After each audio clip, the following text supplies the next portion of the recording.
एक दिन द्रौपदी अपनी दासियों के साथ नदी में नहाने का मन बनाकर वहां पहुंची।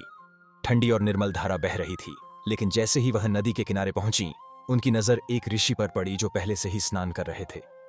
द्रौपदी ने सोचा कि उन्हें स्नान पूरा करने का समय दिया जाए, इसलिए वह कुछ देर इंतजार करने लगी। लेकिन ऋषि काफी समय तक नदी में ही रहे और द्रौपदी का धैर्य जवाब देने लगा। आखिरकार उन्होंने ऋषि से आग्रह किया, ऋषिवर, कृपया जल्दी बाहर आएं, हमें भी स्नान करना है। ऋषि ने सिर झुकाए उत्तर दिया, देवी, मेरे वस्त्र नदी की धारा में बह गए हैं, मैं ऐसे बाहर नहीं आ सकता।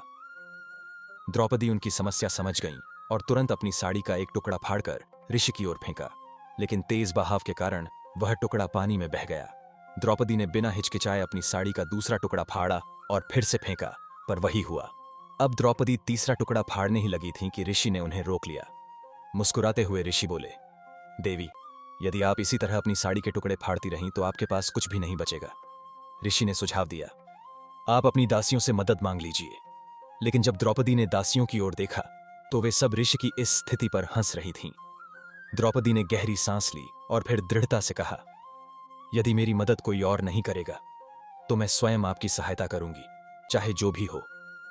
ऋषि ने द्रौपदी की यह बात सुनकर उनकी ओर गहरी नजरों से देखा, फिर शांत स्वर में बोले, द्रौपदी, तुम्हारा यह त्याग और साहस अद्वितीय है। मैं तुम्हें वरदान देता हूं, जब भी कोई तुम्हारी गरिमा छीनने का प्रयास करेगा वह कभी सफल नहीं हो पाएगा। तुम्हारी आत्मा का सम्मान सदा अडिग रहेगा। ऋषि का आशीर्वाद सुनकर द्रौपदी ने मन ही मन कृतज्ञता व्यक्त की और यह घटना उनके साहस और निष्ठा की अनमोल कहानी बन गई।